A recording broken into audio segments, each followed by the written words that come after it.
கர்த்தரும் இரட்சகருமாயிருக்கிற இயேசு கிறிஸ்துவின் இனிய நாமத்திலே உங்களை வாழ்த்தி வரவேற்கிறேன். உம்முடைய வாழ்க்கையில் ஒவ்வொருவருக்கும் பக்தி இருக்கிறது. சொல்லப்போனால் ஆசியா கண்டமே பக்திக்குரிய ஒரு நாடு. பலவிதமான மதங்கள் தோன்றிய இடமெல்லாம் ஆசியா கண்டத்திலேயே இருக்கிறதை நாம் உணர்கிறோம். கிறிஸ்தவம் ஆசியா கண்டத்தின் ஒரு பாகமாகிய பாலஸ்தீனத்திலிருந்து உற்பத்தியாகி இப்பொழுது உலகமெல்லாம் பரவி இருக்கிறது.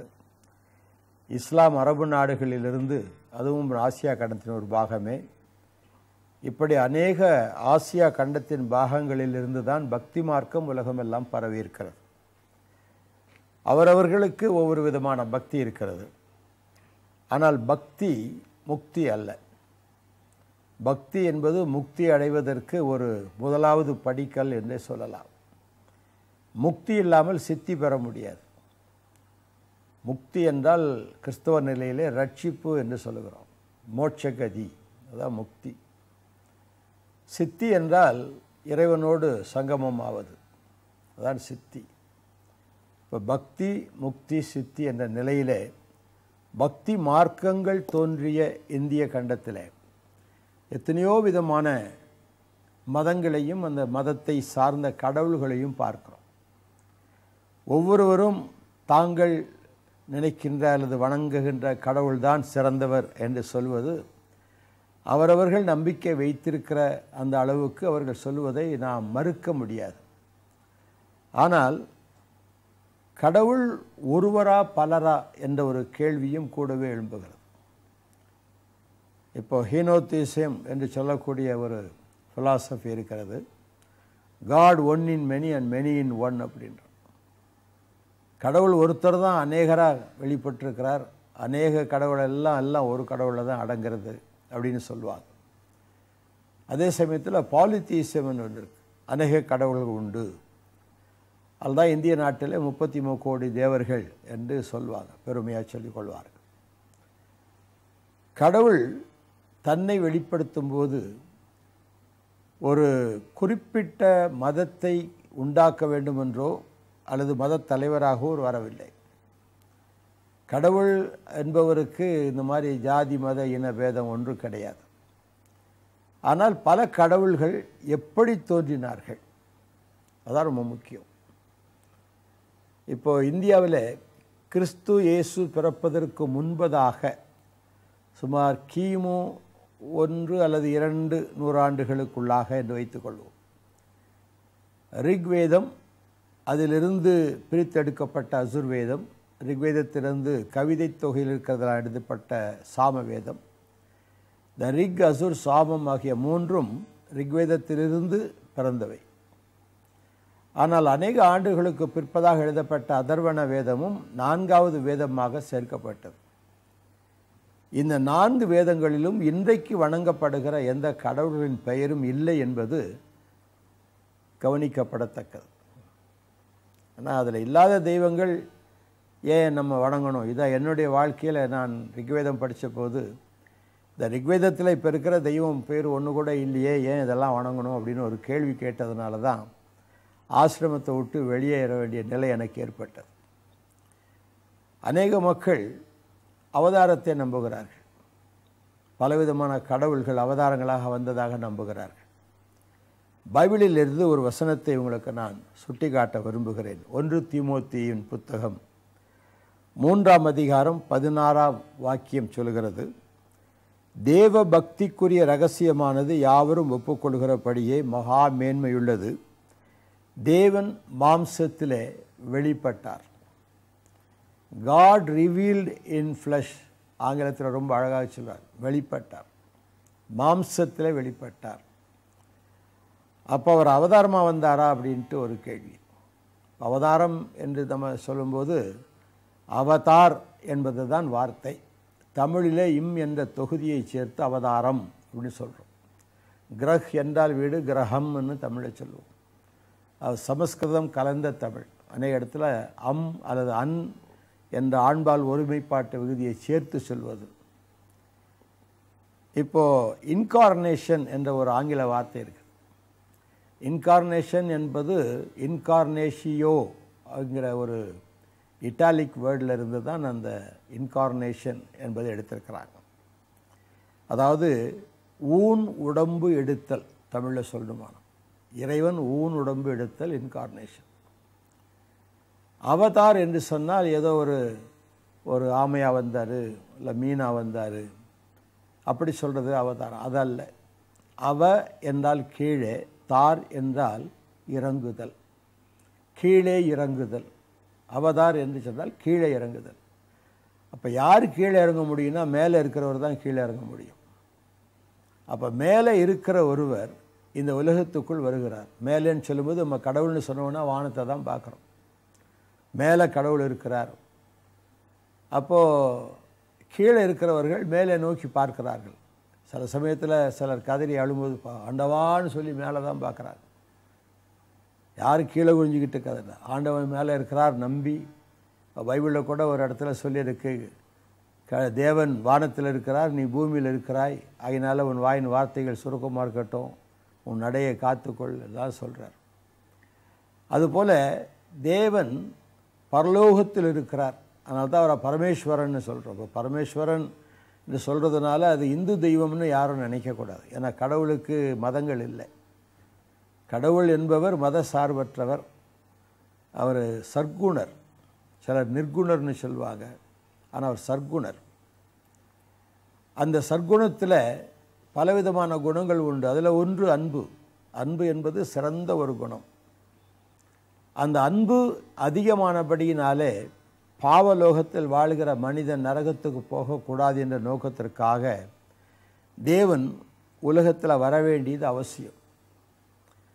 ஆனால் அவருக்கு ஒரு நேரம் உண்டு, எப்போ போகணும், எப்போ இறங்கி போகணும்னு அவருக்கு தான் தெரியும். நம்ம இறக்க முடியாது, அவர் இறங்கி வருகிறவர்.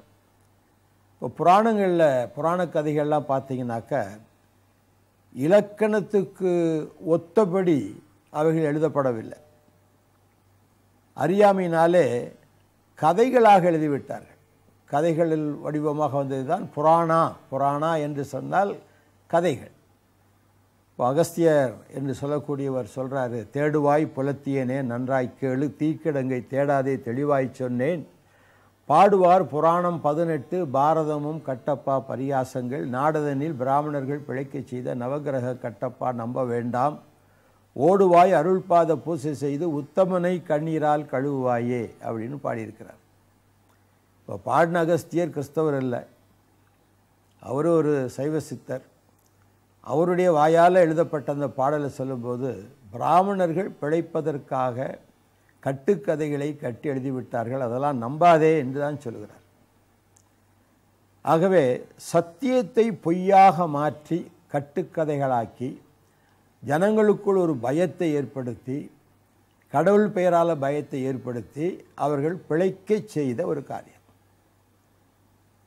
ஒரு 2-3 வருஷத்துக்கு முன்னால் இந்த பச்சை கலர் புடவைகள் நிறைய தேங்கி போச்சு, யாரும் வாங்கலை. அதனால் திடீர்னு ஒருத்தர் சொன்னார், பச்சை நேரத்தில் சாரி கட்டினா ஒரு நல்ல மங்களம் உண்டாகும் அப்படின்னு ஒரு ஜோசியாக சொன்னார். எல்லாம் விற்று போச்சு. ஏதாவது ஒரு பயத்தை உண்டு பண்ணணும். இந்த கல், இந்த நிறமுடைய கல்லை போட்டுக்கிட்டால் நல்ல சுபிட்சம் உண்டாகுனா அந்த கல்லெல்லாம் விற்றுரும். அதுக்கு ஒரு பெரிய ஆளை பிடிப்பாங்க. அவர் இந்த கற்களை பற்றி டிவியில் செய்தித்தாளெல்லாம் போடுவாங்க. இப்போ மனிதனுடைய வாழ்க்கையில் இந்த பயம் ஒன்று இருக்கிற வரைக்கும் இப்படிப்பட்ட மூட நம்பிக்கைகள் அதிகமாகத்தான் இருக்கும். பயத்தினாலே காலையில் சூரியனை பாரு, சூரியன் நமஸ்காரம் பண்ணு அப்படின்னா சூரியன் கடவுள் இல்லைன்னு எல்லாருக்கும் தெரியும். சூரியன் கடவுளால் படைக்கப்பட்ட ஒரு வஸ்து. ஆனால் சூரியனை பார்த்து வணங்கன்னு ஏன் சொல்கிறோன்னு சொன்னால், அந்த காலை நேரத்தில் வருகிற அல்ட்ரா வயலட் ரேஸ் கண்ணுக்கு நல்லது. நீ சூரியனை போய் பாருன்னு சொன்னால் யாரும் பார்க்க மாட்டாங்க. கடவுள்னு சொல்லி பயங்காட்டினா பார்த்துருவாங்க. கடவுள் பெயரால் பலவிதமான ஏமாற்று காரியங்கள் எல்லா மதங்களிலும் உண்டு. வள்ளலார் சுவாமிகள் ஒரு அழகான ஒரு ஸ்டேட்மெண்ட் கொடுத்தார். உலகத்தில் மதங்கள் பலவாயினும் மத தலைவர்கள் கொள்கைகளிலே பிரிவுடையவர்களாக இருந்தாலும் ஒரு கொள்கையில் எல்லாரும் ஒற்றுமையாக இருக்கிறார்கள். அது என்னவென்றால் ஜனங்களை ஏமாற்றி பணம் பறிப்பது அப்படின்னு சொல்லியிருக்கிறார். அது ஒன்று தான் ஒற்றுமை. ஆக இலக்கியத்திலே வரக்கூடிய சில காரியங்களை பார்க்கும்போது புராண கதைகளுக்கு ஒவ்வாததாய் காணப்படுகிறது. சில இடங்களிலே அர்த்தமற்ற, பொருத்தமற்ற, அறிவுக்கு ஒவ்வாத கதைகளாகவும் இருக்குது. திரு மறைமலையடிகள் அவர்கள் சைவ சித்தாந்தத்தை பற்றிய ஒரு புத்தகத்தில் இதையெல்லாம் வெளிப்படுத்தி எழுதியிருக்கிறார். நல்ல ஒரு தெய்வத்தை வணங்குவதற்கு இத்தனை மோசமான கதைகள் தேவையா? இவைகளெல்லாம் அறிவுக்கு ஒத்ததாக தெரியவில்லையே என்று அவர் ரொம்ப அருமையாக அதை எழுதியிருக்கிறார். மறைமலையடிகள் கிறிஸ்தவர் அல்ல. அன்புதான் சற்குணத்தில் சிறந்ததுன்னு சொன்னால் அந்த அன்புக்கு ஒரு கடவுள் உண்டு. இப்போ அன்புக்கு கடவுள்னா உடனே மன்மதன் வச்சுட்டான். அந்த அன்பு வித்தியாசமான அன்பு. அது காமத்தை ஒட்டிய அன்பு, காதலை ஒட்டிய அன்பு. இறைவன் சொல்றது தெய்வீக அன்பு. அப்போ அந்த தெய்வீக அன்பு இந்த உலகத்தில் வெளிப்பட வேண்டும்.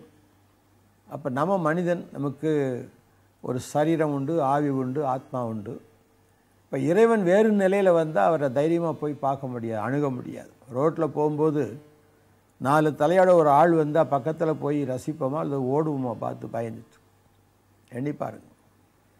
அப்போது வித்தியாசமான முறையில் அவர் வந்திருப்பாரானால் நாம் அணுகுவதற்கு முடியாத நிலையில், ஒவ்வாத நிலையில் காணப்படுவார். ஆகவே கடவுள் வெளிப்படும்போது மனிதனைப் போலவே வர வேண்டும் என்ற ஒரு கொள்கை அவதார கொள்கைகளில் ஒன்று. அவர் டங்குன்னு அப்படியே வந்துடுறதில்ல. சிலர் ராமையா வந்தார், மீனா வந்தார், பாம்பா வந்தார், அல்லது சிங்கமாக வந்தார், இப்படியெல்லாம் பன்றியாக வந்தார். இப்படிலாம் சில கதைகள், அறிவுக்கு ஒவ்வாத கதைகள். சில மாதங்களுக்கு முன்பதாக நான் இருக்கும் இடத்துல ஹரே கிருஷ்ணா ஹரே ராமா என்ற இயக்கத்தில் ஒரு புதிய கோயிலை கட்டி திறப்புவிழா செய்தாங்க. அன்றைக்கி அதன் தலைவர் பேசினதை அடுத்த நாள் அடையார் டைம்ஸ் என்ற பத்திரிகையில் நல்ல ஃபோட்டோகிராஃபோடு அழகாக போட்டிருந்தாங்க. அதில் ஒரு கதை அவர் சொல்கிறார். கிருஷ்ணன் உலகத்துக்கு செய்த நன்மைகள், அவர் பல அவதாரங்கள் எடுத்து நன்மை செய்தார் அப்படின்ட்டு உதாரணத்துக்கு ஒன்று சொல்கிறேன்னு அதில் போட்டிருக்கு பத்திரிக்கையில். அதாவது ஒரு முனிவர் இருந்தாராம். அவருக்கு 2 பையங்க பிறந்தாங்களாம். ஒருத்தன் உயரமாக வளர்ந்துட்டானா, இன்னொருத்தன் சைடில் வளர்ந்துட்டானாம். 2 பேரும் சேர்ந்து பூமியை தூக்கி சமுத்திரத்துக்குள்ளே போட்டாங்களாம்.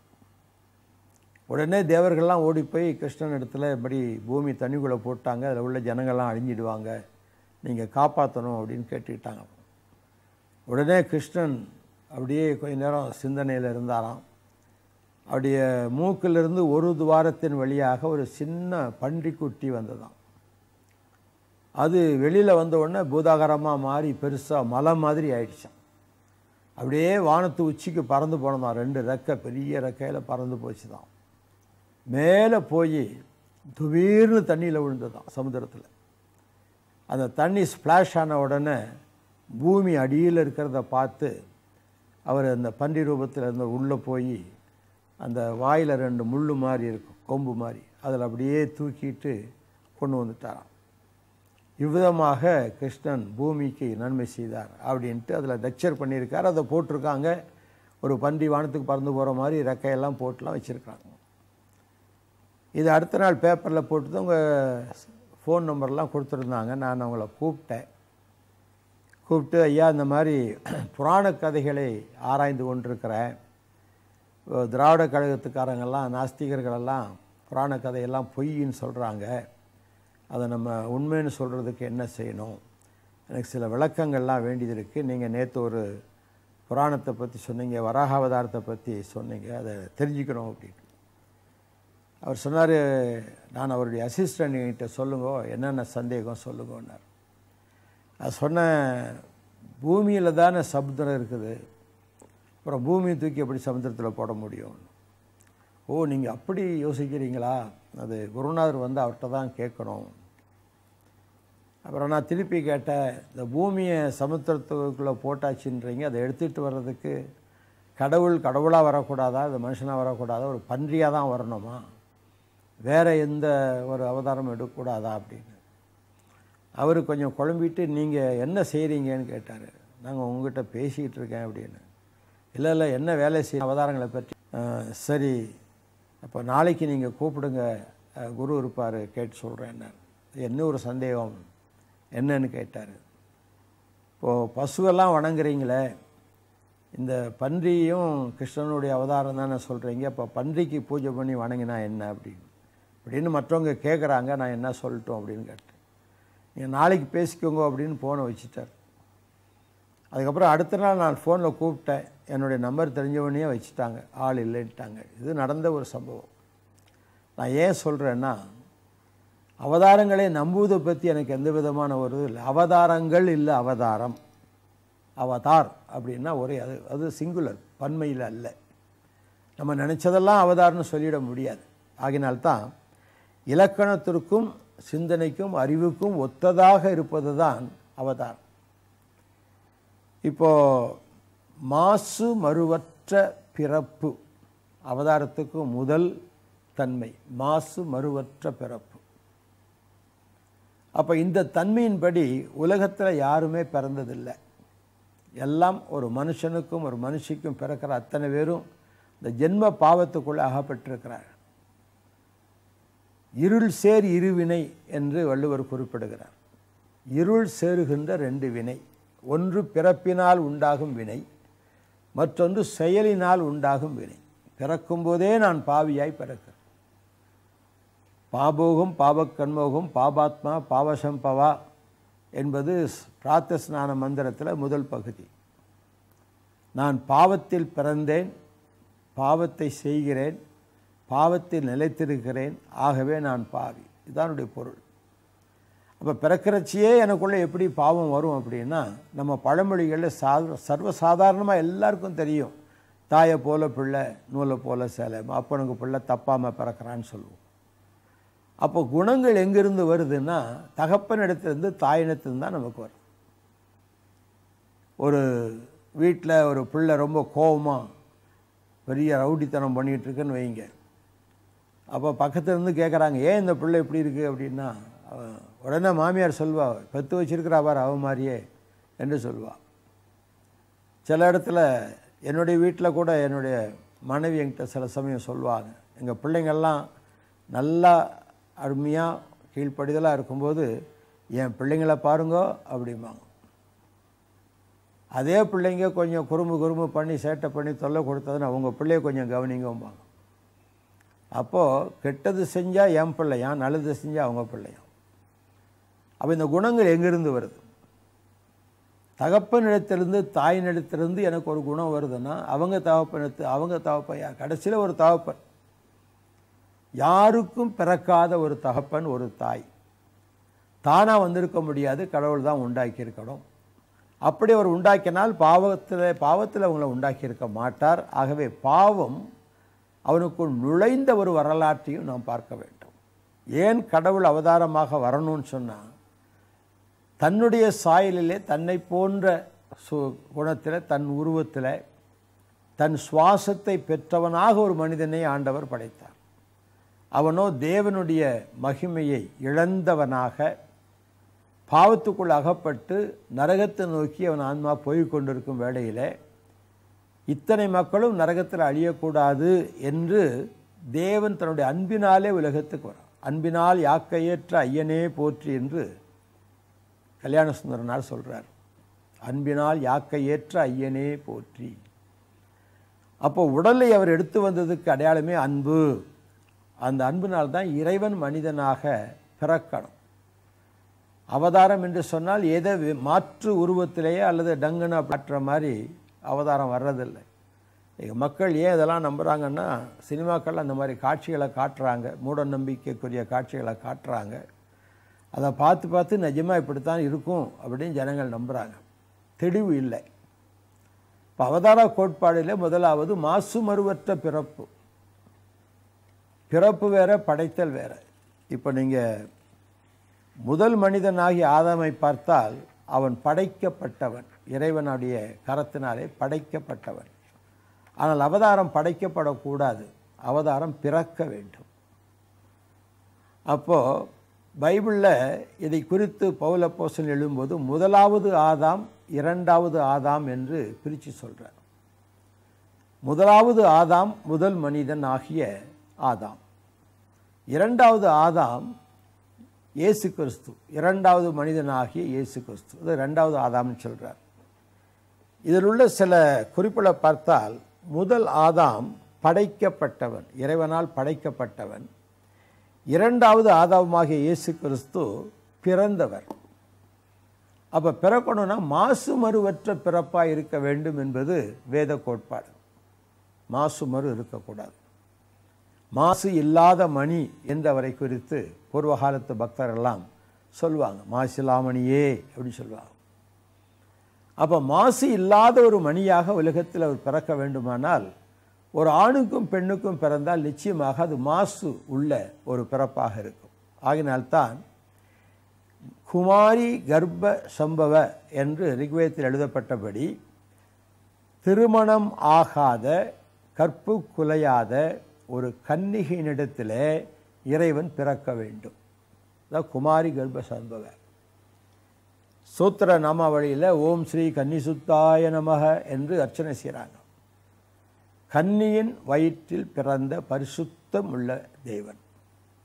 இப்போ மாசு மறுவற்ற ஒரு பிறப்பு அவருக்கு இருந்தது. ஒரு கன்னிகை கர்ப்பவதியாகி ஒரு குமாரனை பெறுவாள். அவருக்கு என்ன பேர் வைக்கணும்னு சொல்லி இயேசு பிறப்பதற்கு சுமார் 1000 ஆண்டுகளுக்கு முன்பதாகவே ஏசாயா தீர்க்கதரிசி திட்டவட்டமாக அறிவித்து விட்டார். உலகத்தில் எந்த அவதார கோட்பாடை எடுத்தாலும் இப்படி ஒரு அவதாரமாக வருவார்னு ரிக்வேதத்திலேயோ சாமவேதத்திலேயோ எஜுர்வேதத்திலேயோ குறிப்பு இல்லை.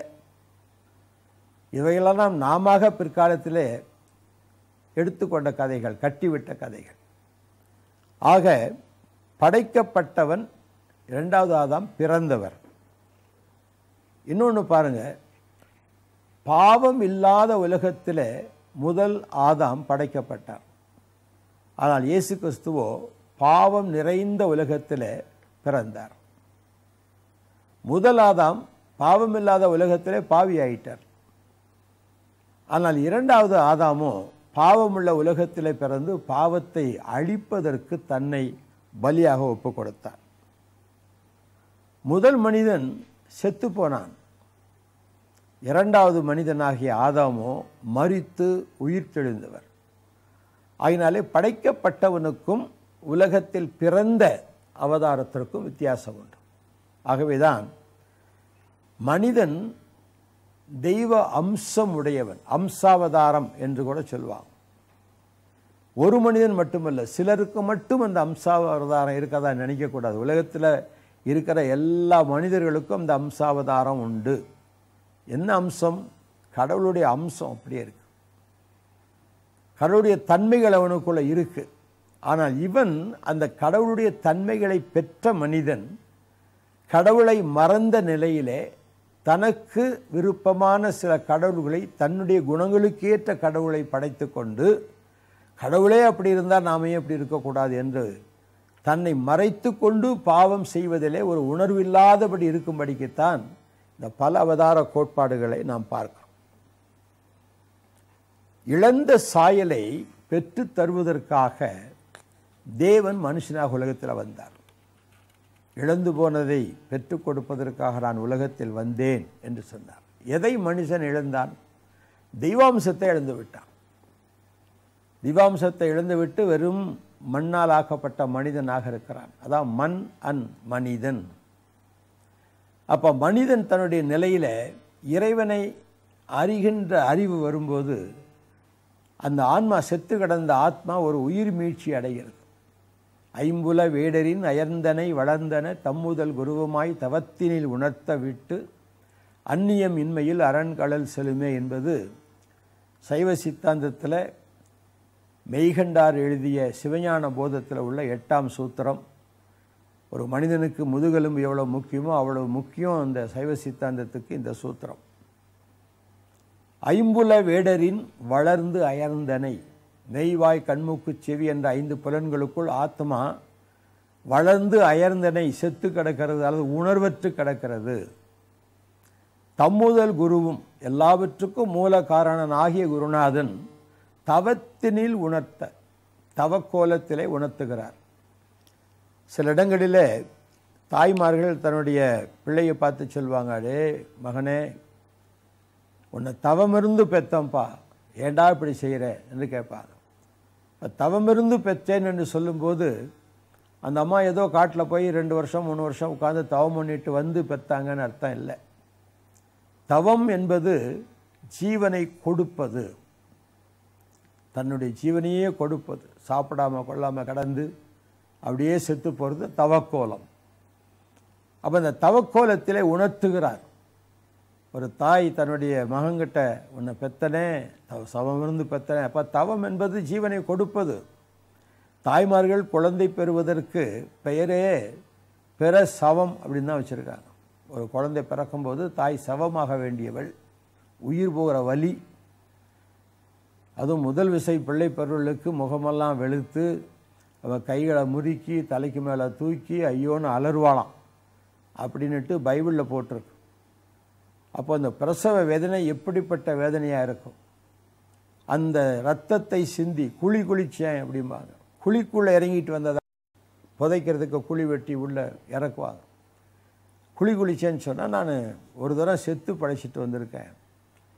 அப்போ இந்த அன்பு அந்த தாயை பதற வைக்கிறது. ஒரு குடும்பத்தில் 4 பிள்ளை, ஒரு பிள்ளை கலெக்டர், ஒரு பிள்ளை போலீஸ் ஆஃபீஸர், இன்னொரு பிள்ளை பெரிய டாக்டரு, ஒன்றுக்கு உதவாத சோமாரி. 4 பிள்ளைகளும் ஒரு தாய்க்கு தான் பிறந்திருக்கிறாங்க. தாயினுடைய உள்ளம் எப்படி நினைக்கும்? கலெக்டர் நினச்சி பார்க்குமா? அவன் நல்லா வசதியாக படிச்சிருக்கிறான், அவனை பற்றி கவலை இல்லை. டாக்டர் மகன், அவனும் கவலை இல்லை, நல்லா தொழில் செய்கிறான், நல்லா சம்பாதிக்கிறான். சரி, இன்னொரு பிள்ளை அதுவும் நல்லா இருக்குது. இந்த ஒரு பிள்ளை இப்படி போச்சே, ஒரு பிள்ளை ஒன்றுக்கு உதவாமல் போச்சே, தினம் போய் அடி வாங்கிட்டு வர்றானே, ஏதாவது தப்பு செஞ்சுட்டு வர்றானே, போலீஸ் வந்து இழுத்துட்டு போகுதே. இந்த பிள்ளையை பற்றி தான் இந்த தாய்க்கு அன்பு அதிகமாக இருக்குமே தவிர மற்ற பிள்ளைகள் மீது அவ்வளோ இருக்காது. மோசமான பிள்ளைக்கு தான் தாயின் அன்பு தேவை. ஐயோயம் பிள்ளை அடிபட்டுச்சுன்னா கூட ஐயோயம் பிள்ளையில் அடிபட்டு, இது தாயின் அன்பு.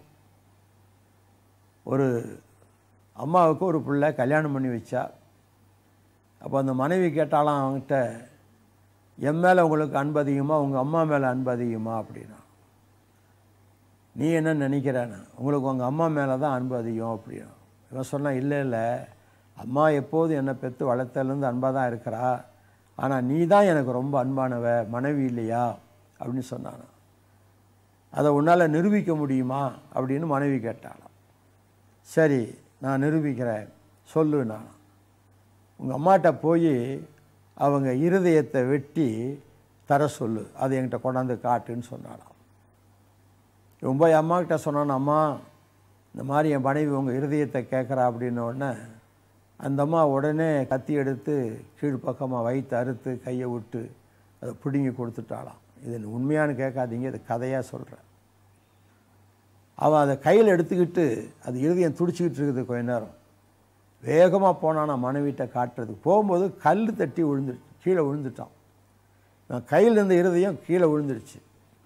அதை எடுக்க போகும்போது அது வந்து ஒரு சத்தம் வந்ததான், மகனே உனக்கு ஏதாவது காயம் பட்டுச்சான்னு கேட்டது. அந்த நிலையில் கூட அந்த இருதயத்தின் துடிப்பு மகனுக்கு அடிபட்டுருச்சா. சர்வசாதாரணமாக அன்புக்கு இப்படிப்பட்ட இலக்கணங்களெல்லாம் சில நல்ல நீதி கதைகள்லாம் சொல்லியிருக்காங்க பெரியவங்க. அப்போ ஒரு தாய்க்கு கெட்டுப்போன ஒரு மகன் அல்லது ஒரு கொடூரமான ஒரு மருமகள் இப்படியெல்லாம் இருந்து அந்த அன்பு தாயின் மூலமாக வெளிப்படுதுன்னு சொன்னால், நம்மையெல்லாம் பிரசவ வேதனையில் சிலுவை மரத்தில் பெற்றெடுத்த ஒரு இயேசு. கல்வாரி சிலுவையில் அவர் தொங்கும்போது ஏசாயா தீர்க்கதரிசியினுடைய வசனத்தில் பார்த்தா, அந்த when he was travail on the cross, the travail என்ற வார்த்தைக்கு பிரசவ வேதனைன்னு அர்த்தம். வேதனை இல்லை, பிரசவ வேதனை. சிலுவை மரத்தில் அவர் பிரசவ வேதனை பட்டு நம்ம எல்லாம் பெற்றெடுக்கிறார். அப்போ அந்த அன்புக்கு ஈடாக என்னத்தை சொல்ல முடியும்? திருவிக்க அவர்கள் எப்பொழுதுமே திருக்குறளுக்கு ஒரு கேள்வி கேட்பாங்க. திருக்குறளில் உள்ளதை திருவிக்க அனலைஸ் பண்ணுவார். அன்பும் அறனும் உடைத்தாயின் இல்வாழ்க்கை பண்பும் பயனும் அது அப்படின்றது திருக்குறள். அநேகமாக திருமணங்களில் சொற்பொழிவாற்றுகிறவர்கள் வாழ்த்துகிறவர்கள் இந்த குறளை சொல்வது வழக்கம். அன்பும் அறனும் இருந்தால் இல்வாழ்க்கை பண்புடையதாக பயனுடையதாக இருக்கும் என்று சொல்கிறாங்க. நான் திருவிக்கா ஒரு கேள்வி கேட்குறார். அன்புனா என்ன, அறம்னா என்ன? அது தெரிஞ்சால் தானே அது பண்பும் பயனும் வரும். அன்பு என்றால் என்ன, அறம் என்றால் என்ன? அவர் தன்னுடைய பாமாலையில் எழுதுகிறாரு. அறத்தின் இயலையும் அன்பின் இயலையும் ஆய்ந்து அளந்தேன், திறத்தை தெளிகிலேன். அதாவது அன்பு என்றால் என்ன, அறம் என்றால் என்ன என்று ரொம்ப ஆராய்ச்சி பண்ணி பார்த்தாராம். அதனுடைய முடிவு சரியாக தெரியலையாம். 3வது வரியில் எழுதுகிறார், சீற்ற கொலைஞரின் தீச்செயலை பொறுத்து அருள் செய் புனிதம் நினைவில் புகவும் அறத்தன்பு நீ என்று அறிந்தேன் கிறிஸ்து என ஆறுயிரே அப்படின்னு முடிக்கிறார். சீற்ற கொலைஞரின் தீச்செயல், 2 கையிலையும் காலையும் ஒன்றா வச்சு 3 ஆணிகளை அடித்து தொங்க விட்டு அதை தூக்கி நிறுத்தி அவர் உடம்பு அந்த ஆணியில் ஆட வச்சு முதுகில் சாட்டை கொண்டு அடித்து தலையில் முள்ளு கொடி வச்சு இத்தனை தீச்செயல்களை செய்திருக்கிறார்கள். அதையெல்லாம் பொறுத்து பிதாவே இவர்களுக்கு மன்னியும், இவர்கள் செய்கிறது இன்னதென்று அறியாமல் செய்கிறார்கள்னு ஒருத்தர் வேண்டிக்கிட்டாரே. பொறுத்து அருள் செய்த புனிதம் நினைவில் புகவும். அறம் என்றால் கிறிஸ்து, அன்பு என்றால் கிறிஸ்து என்று கிறிஸ்து அருள் வேட்டல் என்ற புத்தகத்திலே திருவிக்க அவர்கள் எழுதுகிறார்கள். அவர் கிறிஸ்தவர் இல்லை, அவர் இந்து தான். அன்புக்கு தன்னுடைய மார்க்கத்திலே எந்த கடவுளையும் குறிப்பிடாமல் ஏன் கிறிஸ்து தான் அந்த அன்புக்கு அடையாளம்னு சொல்கிறார். இதை நம்ம யோசித்து பார்க்கணும். அன்பு உலகத்துக்கு வர பண்ணுகிறது. அவரை அன்பினாலே அவர் இறங்கி வருகிறார், அவதரிக்கிறார். எப்படி? மனிதனாக வரவில்லை, ஒரு குழந்தையாக ஒரு தாயின் கர்ப்பத்திலே உதித்து மாசு மறுவற்ற தெய்வத்தினுடைய அருள். சிலர் கேட்பாங்க, அந்த மாதிரி இது வரைக்கும் யாரும் கன்னிகை குழந்தை பெறலையேன்னா அது ஒரு முறை தான் பிறக்க முடியும், பல முறை பிறக்க முடியாது. ஒரே ஒரு முறை தெய்வ செயல் உலகத்திலே குழந்தையை பிறப்பதற்கு ஒரு கன்னிகை தெரிந்து கொள்ளப்பட்டாள். அவள் வெள்ளக்காரிச்சி இல்லை, அவள் நம்ம ஆசியா கண்டத்தை சேர்த்த ஒரு குடியான ஒரு பெண். அவளை கர்த்தர் மகிமைப்படுத்தி அவளுடைய பக்தி பரிசுத்தெல்லாம் பார்த்து அந்த கர்ப்பத்தை தெரிந்து கொண்டதினாலே அவளை ஸ்திரீகளுக்குள் பாக்கியவதி என்று தூதன் அழைக்கிறான். இப்போ தேவன் உலகத்துக்கு பிறந்தது, அங்கிருந்து இறங்குகிறார், அவதரிக்கிறார். அவதார், கீழே இறங்குதல், வானத்தை விட்டு மனிதனுடைய சாயலை தரித்து கொண்டு அந்த சாயலை, அந்த மகிமையின் சாயலை மனிதனுக்கு கொடுப்பதற்காக தன்னுடைய சாயலை சிலுவையில் இழக்கிறார். மனுஷனை பார்க்கிலும் அவருடைய முகப்பார்வையும் மனுபுத்திரரை பார்க்கிலும் அவருடைய முக ரூபமும் இவ்வளவு அந்த கேடு அடைந்தபடியினால் அவரை கண்ட அநேகர் பிரமிப்படைந்தார்கள் என்று ஏசாயா 52ஆம் அதிகாரத்தில் 14ஆம் வசனத்தில் நாம் வாசிக்கிறோம். ஆகவே அன்பு அவரை உலகத்தில் பிறக்கச் செய்தது. மகாகவி பாரதியார் அவர்கள் பாரதி 60 என்ற ஒரு புத்தகத்தில் 6வது அதிகாரம் 12ஆம் வாக்கியத்தில் ஒரு பாடல் எழுதுகிறார். சிலுவையில் அறையுண்டு செத்தான் இயேசு, தீயதொரு கணையாலே கண்ணன் மாண்டான், பலர் புகழ் ராமனுமே ஆற்றில் வீழ்ந்தான் என்று எழுதுகிறார். பாருங்க, இயேசு கிறிஸ்து ஒரு நோக்கத்தோடு வந்தார். அவதாரம் என்று சொன்னால் ஒரு நோக்கம் இருக்கணும், சும்மா அவதரிக்கிறது இல்லை, ஒரு பர்பஸ் இல்லாமல் ஒரு இன்கார்னேஷன் இல்லை. அப்போ அவருடைய நோக்கம் என்ன என்றால் சிலுவையிலே தன்னுடைய உயிரை இரத்ததான பலியாக கொடுக்கணும். இதைத்தான் ரிக்வேத முதல் கொண்டு அசுர்வேதத்திலும் முக்கியப்படுத்துகிறார். சில உபனிஷத்துகளிலும் இந்த பலியை குறித்து சொல்லியிருக்கிறார்கள். இந்த பலி யாருன்னு சொன்னால் இயேசு கிறிஸ்து தான் பலின்னு வரும். பெயர்கள் மாற்றமாக இருக்கலாம், பெயர்கள் மாற்றமாக இருக்கிறதுனால அது வேற கடவுள்னு சொல்ல முடியாது. பெயர்களெல்லாம் காரண பெயர்கள். ஜோதீஸ்வர் அப்படின்னா ஒளியாக இருக்கிற கடவுள் அப்படின்னு அர்த்தம். மகேஸ்வர்னா மகத்துவம் உள்ளவர். இப்படி பல பெயர்கள் உண்டு. இப்போ அரபு மொழியில் கடவுள்னு சொன்னால் அல்லான்னு தான் சொல்லணும். அரபு பைபிள் எடுத்து பார்த்தீங்கன்னா அல்லாஹ் அல்லான்னு தான் வருதை தவிர வேறு பேர் இல்லை. இப்போ கர்த்தர் அப்படின்னா கிறிஸ்தவ கடவுள் இல்லை, காரணமாக இருக்கிறவர், சகலமும் உண்டாவதற்கு காரணமாக இருக்கிறவர் கர்த்தர். பராபரன் அப்படின்னா பரத்தில் இருக்கின்ற பரம்பொருள். சர்வேஸ்வரன்னா எல்லாத்துக்கும் பெரியவர், சகல உலகத்தை உண்டாக்கினார், அகிலாண்டேஸ்வரர், இப்படியெல்லாம் பல காரண பெயர்களை கடவுளுக்கு நாம் வைத்திருக்கிறோம். தேவரு அப்படின்னு சொன்னாலும் கடவுள் தான், கடவுள்னாலும் கடவுள் தான், காட்னாலும் கடவுள் தான். எல்லாத்துலேயும் பார்த்தீங்கன்னா பொருள் ஒன்று, மொழிகள் பலவாக இருக்கலாம். இப்போ நோக்கம் என்ன? கடவுள் உலகத்துக்கு மனிதனாக பிறக்க வேண்டிய நோக்கம் என்ன? இயேசு சிலுவையிலே செத்தான் என்று பாரதியார் எழுதுகிறார். ஆனால் தீயதொரு கணையாலே கண்ணன் மாண்டான் அப்படிங்கிறார். நீங்கள் கீதையை படிச்சிங்கன்னா அவருடைய இறப்பை பற்றி ஒன்றுமே சொல்லலை. கீதையில் அவருடைய வளர்ப்பும் இல்லை, இறப்பும் இல்லை. பகவத்கீதை என்பது ஒரு காவியம், அவ்வளோதான். அது வேதம் இல்லை, வேதத்தில் சேராது. அது ஒரு இதிகாசத்துலேயும் சேராது. ஏதோ ஒரு டயலாக், குரு சீஷன் பேசிக்கிற ஒரு டயலாக். அதில் எந்த விதமான ஆரம்பமும் முடிவும் இல்லை. ஆனால் மற்ற மகாபாரதம் அதெல்லாம் பார்த்தீங்கன்னாக்க கிருஷ்ணனுடைய முடிவு என்னன்னா, அவனுடைய மகன் யுத்தத்தில் செத்து போயிடுறாரு, அவருடைய எல்லாம் போயிடுச்சு. கடைசியில் சோர்ந்து போய் துக்கப்பட்டு அவர் ஒரு இடத்துல தண்ணி குடிச்சிட்டு மரத்துக்கடியில் கவலையோடு உட்கார்ந்துருக்கும்போது ஏதோ ஒரு மான் அங்கே உட்கார்ந்துருக்குன்னு சொல்லி ஒரு வேடன் அம்பு விட அந்த அம்பு தச்சு அவர் செத்து போயிட்டார். இதுதான் அவருடைய முடிவு. அதைத்தான் பாரதியார் குறிப்பிடார், தீயதொரு கணையாலே கண்ணன் மாண்டான். பார்ப்புகள் ராமனுமே ஆற்றில் வீழ்ந்தான். ராமனுடைய முடிவு ஆற்றில் விழுந்து செத்து போயிடுறார். அப்போது இந்த மூன்றையும் பார்க்கும்போது அவதாரத்தின் நோக்கம் என்ன? ஆற்றில் விழுந்து சாகிறதுக்காக வரணும். அப்படி சாகிறதுனால எத்தனை பேருக்கு ரட்சிப்பு உண்டாகிறது? இயேசு கிறிஸ்துவனுடைய மரணம் அப்படிப்பட்டதல்ல. அவர் பலி ஆகியிருக்கிறார். பலி சிறந்த தர்மம். யஜ்ஞே தர்மானி, பலிதான் தர்மங்கள் சிறந்தது. யஜ்ஞோவை புவனஸ்ய நாபிக, இந்த உலகம் தர்மத்தாலே, இந்த பலி தர்மத்தாலே நிலைநிறுத்தப்படுகிறது.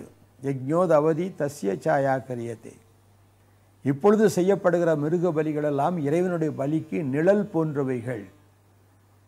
யஜ்ஞம் பிரதிஷ்டிதம், பலிதான் பிரதானமானது. யார் அந்த பலின்னா? பிரஜாபதி யஜ்ஞன்னு முடியுது. பிரஜாபதினா மக்களின் தலைவன், அதாவது கடவுள்.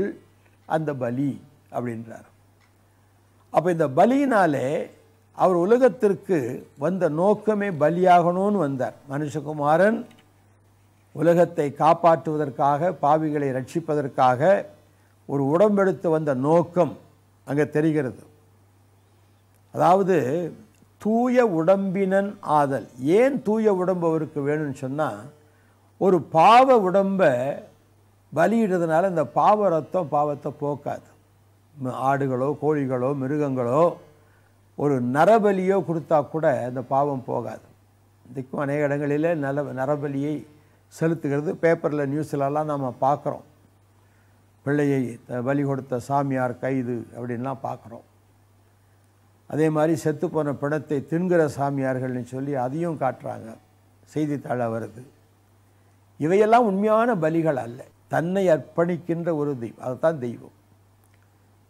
அப்போது மனிதன் தெய்வமாகலாமா அப்படின்னு கேட்டால், அந்த காலத்தில் கண்ணதாசனுடைய ஒரு பாடல், மனிதன் என்பவன் தெய்வமாகலாம்னு ஒரு பாட்டு. அதை நான் ரொம்ப ரசிப்பேன். ரசித்து நம்மலாம் நம்ம தெய்வம் ஆயிடணும் அப்படின்னு சொல்லி மனுஷனை தெய்வம் ஆக்குறாங்க. இன்னைக்கு மனிதனை தெய்வமாக மாற்றி, கிறிஸ்தவத்தில் கூட சில ஊழியர்கள் தெய்வமாக நினைத்து அவ்வளவு விசேஷமான கொடுக்குறாங்க. சாதாரணமாக இந்த இறைவன் இறங்கி வருதலை குறித்து திருமுறை சொல்லும் பொழுது, விண்ணின்று இழிந்து வினைக்கீடாய் மெய்கொண்டு தன்னின்ற தாளை தலை காவல் மேல் வைத்து உன்னின்று உருக்கி ஓர் ஒப்பில்லா ஆனந்த கண் கொண்டு காட்டி களிமறுத்தானே என்று பாடுகிறார். விண்ணின்று இழிந்து, வானத்திலிருந்து இறங்கி வந்து வினைக்கு ஈடாக மெய்கொண்டு, மனிதனுடைய பாவ வினைகளுக்கு ஈடாக ஒரு சரீரத்தோடு வந்து கண்ணின்று காட்டி. இது இந்த முதல் தந்திரம், திருமந்திரம் முதல் தந்திரத்தில் இந்த பாடல் உபதேசம் 1 வருது. எப்படி பாவத்தை போக்கினார்? உன்னின்று உருக்கி, மனிதனுடைய உள்ளத்துக்குள்ளே நுழைந்தவனை உருகச் செய்து அவனுக்காக தானும் உருகி நின்று. இது ரெண்டும் சேரும்பொழுது மனிதனுடைய வாழ்க்கை மாற்றப்படுகிறது. அப்போ இயேசு கிறிஸ்துவனுடைய சிலுவை காட்சி மனதை உருக்குகிறது. எனக்காக பலியானீரே. அந்த காலத்தில் சில மனிதர்கள் தங்களை கடவுளாக எல்லாரும் வணங்கணும்னு கட்டாயப்படுத்தினாங்க. அதில் ஒருத்தர் ரோம பேரரசர் சீசர் ராயன். ஏன்னா அவர் 4 ராஜ்யங்களுக்கு சக்கரவர்த்தியாக இருந்தார். யுதயா நாட்டுக்கு சக்கரவர்த்தி, பாபிலோன் நாட்டுக்கும் சக்கரவர்த்தி, கிரேக்க நாட்டுக்கு சக்கரவர்த்தி, ரொமானிய நாட்டுக்கும் சக்கரவர்த்தி. 4 தேசங்களுக்கு சக்கரவர்த்தியாக இருந்தார். இந்த 4 தேசங்களிலும் 4 விதமான வழிபாடு, கடவுள் வழிபாடு உண்டு. ஆகவே இந்த சீசர் என்ன பண்ணார், இவங்க இதனால் ஒரு தகராறு வந்து ராஜ்யத்தில் குழப்பம் வரக்கூடாதுங்கிறதுக்காக யார் எந்த வழிபாடு செய்தாலும் முதலாவது ஹெயில் சீசர், சீசர் வாழ்க அப்படின்னு சொல்லிட்டு தான் செய்யணும்னு ஒரு கட்டளை போட்டார். அது மாதிரி அகஸ்டஸ் சீசர்னு ஒருத்தர் இருந்தார். அவர் இந்தியாவுக்கு வந்தார் நாடு பிடிக்க. அவருடைய நினைவாக அகஸ்டஸ் சிலை ஒன்று செய்து வச்சாங்க. நாளடைவில் ஜனங்கள் அதை வழிபட ஆரம்பித்தாங்க. ஏன்னா சீசரை வணங்கலைன்னா கொண்டுடுவார் என்று பயந்து அகஸ்டஸ் சீசர் கடைசியில் அது அகஸ்தீஸ்வரர்னு ஆகிப்போச்சு. அகஸ்தீஸ்வரர் கோயில். இதெல்லாம் நீங்கள் பார்த்தீங்கன்னா எந்த மூலத்திலேருந்து எது வருதுன்னு தெரிஞ்சு. கடவுளாக மதிக்கப்படுகிறவர்கள், மனிதனை தெய்வமாக மாற்றுகிறவர்கள். பாருங்கள், சில திரைப்பட நடிகர்கள் கூட தெய்வமாக கருதப்படுறாங்க. டி நகரில் எம்ஜிஆருக்கு ஒரு கோயிலே கட்டி வச்சுட்டாங்க. ஒன்றும் இல்லைங்க, குஷ்புக்கு கூட கோயில் கட்டியிருக்கிறாங்க. அதெல்லாம் நம்ம பேப்பரில் வந்ததான் நான் சொல்கிறேன், தனியாக நான் ஒன்றும் சொல்லலை. இப்போது இப்படி சினிமா நடிகர்களை தெய்வமாக மாற்றி கோயில் கட்டுது, இதெல்லாம் பார்த்தீங்கன்னா இவங்களால் எந்த ஆத்மாவுக்கும் எந்த பிரயோஜனம் இல்லை, நமக்கு நிச்சயமாக தெரியும். மகாத்மா காந்தியே மகாத்மா என்று அழைத்தார்கள். ஒரு சில மக்கள் அவரிடத்துல போய், ஐயா நீங்கள் உலகம் போற்றும் உத்தமர், மகாத்மா ஆயிட்டீங்க, எங்களை நீங்கள் சீஷனாக ஏற்றுக்கொண்டு எங்களுக்கு நல்லுபதேசம் பண்ணி எங்கள் வாழ்வை நீங்கள் உயிர்ப்பிக்கணும் அப்படின்னு கேட்டாங்களாம். அப்போ மகாத்மா இதை சத்திய சோதனையில் குறிப்பிடுகிறார். மகாத்மா காந்தி சொன்னாராம், நான் உங்களை ஏற்றுக்கொண்டு உங்களுக்கு குருவாக இருக்க வேண்டுமானால் நான் உண்மையுள்ளவனாக இருக்க வேண்டுமே அப்படின்னாராம். மகாத்மாவுக்கு தெரியுது தான் உண்மையுள்ளவன் இல்லை. சத்திய சோதனையில் மனம் திறந்து எழுதுகிறார். இப்போ ஒருத்தனை சுயசரிதை எழுத விட்டால் நல்லதெல்லாம் எழுதுவாங்க, தப்பெல்லாம் மறந்துடுவாங்க, எல்லாரும் மறைச்சிடுவாங்க. ஆனால் மகாத்மா அப்படி செய்யலை. சொல்ல நான் உண்மையுள்ளவனாக இருக்கணுமே அப்படின்னாராம். சாதாரண உலகத்தில் சிறந்த மனிதராக அயல்நாட்டுக்காரர்கள் கூட மதிக்க தகுந்த அளவில் இருக்கிற மகாத்மா தன்னை தாழ்த்துகிற நிலையை பார்க்கிறோம். அப்படியானால் இறைவன் இந்த உலகத்துக்கு வரும்போது என்ன செய்வார், அவர் நோக்கம் என்ன? பாரதியார் ஒரு பாட்டு பாருங்கள், வேதாந்த பாடல்கள் 9ஆம் அதிகாரம் 1 பாட்டில் சொல்கிறார், ஈசன் வந்து சிலுவையில் மாண்டான், எழுந்து உயிர்த்தான் நாளொரு 3 நேசமரியா மகதலேனா மரியாள் நேரில் இந்த செய்தியை கண்டாள் விண்டாள். ஈசன் சிலுவையில் மாண்டான். ஈசன் என்பது ஈசா என்ற அரபு மொழியிலிருந்து திரிவு பெற்றது. மாசில் வீணையும் மாலை மதியமும் வீசு தென்றலும் வீங்கிள வேணிலும் மூசு ஒண்டரை பொய்கையும் போன்றதே ஈசன் எந்த இணையடி நிழலே அப்படின்னு ஒரு பாடல். ஈசனுடைய திருவடியில் உட்கார்ந்திருந்தா மாசில்லாத வீணையில் எழுந்து வருகிற நாதம், மாலை மதியம் அந்த சந்திரன் மாலை நேரத்தில் கீழே அந்த மேற்கு பகுதியிலிருந்து மேலே எழும்பி வருகிற அந்த காட்சி, வீசுகின்ற தென்றல், இளவேநீர் காலத்தில் வளர்கின்ற மூங்கில்கள், இதெல்லாம் பார்த்தா எப்படி இருக்குமோ அப்படி இருக்குமா அந்த ஈசனுடைய பாதத்தில் அமர்ந்திருப்பது. அப்போ ஈசன் வந்து சிலுவையில் மாண்டான், உயிர்த்து எழுந்தான் நாள் ஒரு 3 நேச மரியா மகதலேனா, அதாவது அவர் மீது அன்பு பாராட்டின மகதலேனா மரியாள் நேரில் இந்த செய்தியை கண்டாள்.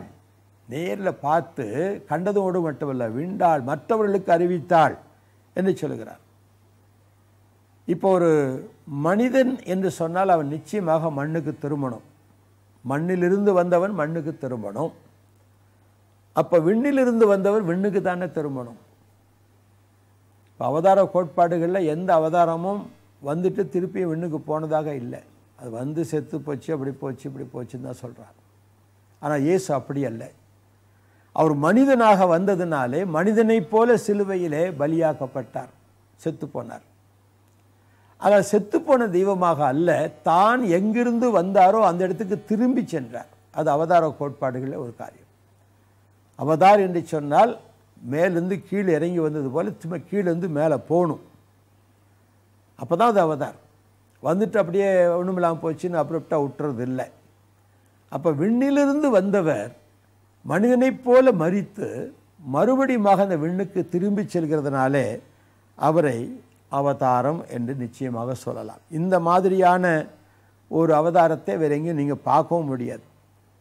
கடவுள் அவதாரமானால் பிறந்து வளர்ந்து மரித்து அடக்கம் பண்ணப்பட்டு உயிர்த்து தான் வந்த இடத்துக்கு போக வேண்டும். தான் அவதார கோட்பாடு. அப்படி பிறக்கும் பொழுது மாசு இல்லாத பிறப்பாக இருக்க வேண்டும். அப்போ இந்த தகுதிகளெல்லாம் பார்த்தீங்கன்னாக்கா நிச்சயமாக இந்த தகுதிகள் வேறு எந்த அவதார கதைகளுக்கும் பொருந்துவதாக இல்லை. இயேசு ஒருத்தருக்குத்தான் அவர் விண்ணுலகம் சென்றதை மார்க்கு சுவிசேஷம் 16ஆம் அதிகாரம் 19ஆம் வசனம் சொல்லுகிறது. லூக்கா சுவிசேஷம் 24ஆம் அதிகாரம் 51ஆம் வசனம் சொல்லுகிறது. அப்போஸ்தலர் நடபடிகளின் புத்தகம் 1ஆம் அதிகாரம் 9ஆம் வசனம் சொல்லுது. அவர் எப்படி வந்தாரோ அப்படியே திரும்பி போனார், எப்படி போனாரோ அப்படியே வருவார். மேலிருந்து கீழிறங்கி கீழிருந்து மேலே போகிறவர். இது அவதாரம். அவர் மரித்த உடனே கல்லறை திறக்கப்பட்டது. மகள மரியாள் பார்க்குறா, ஓடி வந்து பாதத்தை தொட்டு கும்பிட வந்தார். அவர் சொன்னார், என்னை தொடாத, நான் இன்னும் இதான் வீட்டுக்கு போகல. அடுத்த நேரம் சொல்கிறாரு, தோமாவை பார்த்து என் உடம்பை தொட்டுப்பாருன்றார். இப்போ அதுக்குள்ளே போயிட்டு வந்திருக்கிறார். ஏறுகிறவரும் இறங்குறோம். மனிதன் ஒரு தரம் மரித்து அதோட சரி.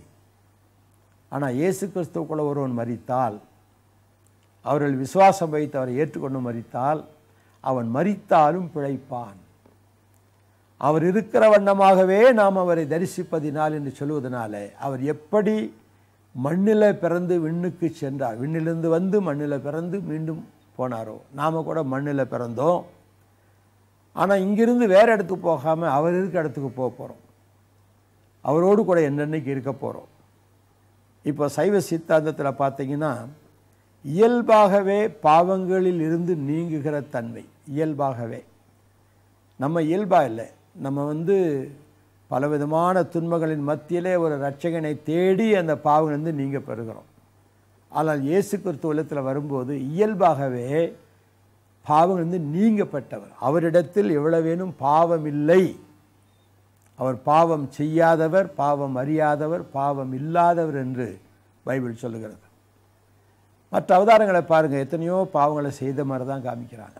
அவதார கதைகள்லாம் பார்த்தீங்கன்னா கொலை செய்வது, கற்பழிப்பது, இப்படிப்பட்ட உலக பிரகாரமான உணர்வுகளுக்கு உட்பட்ட அவதாரங்களைத்தான் பார்க்கிறோம். ஆனால் இயேசு கிறிஸ்து இயல்பாகவே இந்த எல்லா விதமான தீமை பாவங்களிலிருந்து விலக்கப்பட்டிருக்கிறார்.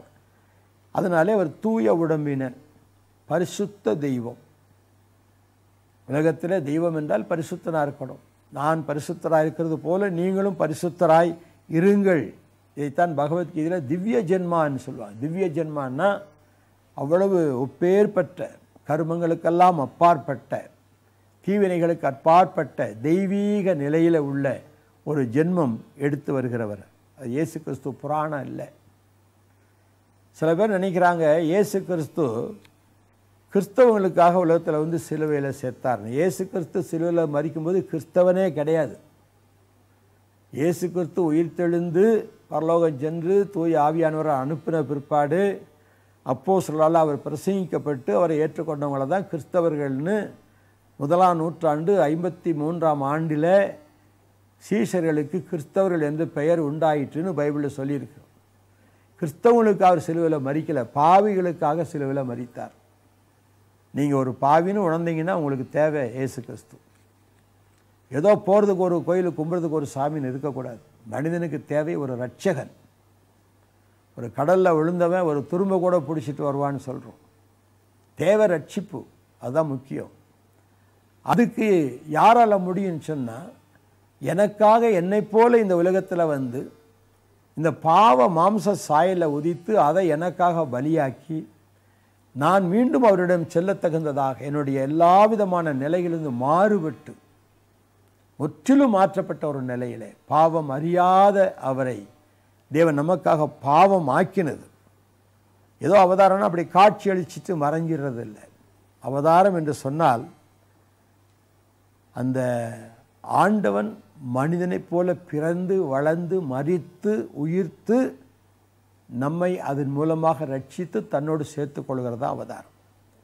இப்படிப்பட்ட இந்த அவதார கோட்பாட்டை எடுக்க வேண்டுமானால் மற்ற புராணங்களில் பார்த்தீங்கன்னா இறைவன் மீனாக வந்தார், வாமனனாக வந்தார், அப்படியெல்லாம் சில கதைகள். ஒரு சின்ன ஐயரா வந்தாராம், குள்ளமான ஒரு அப்படி வந்து ஒரு பெரிய அசுரன், அவனை அடக்கணும், அதுக்காக ஒரு குள்ள மனுஷனாக வந்தாராம். ஐயரா வந்து ஒரு யாசகம் கேட்டாராம்.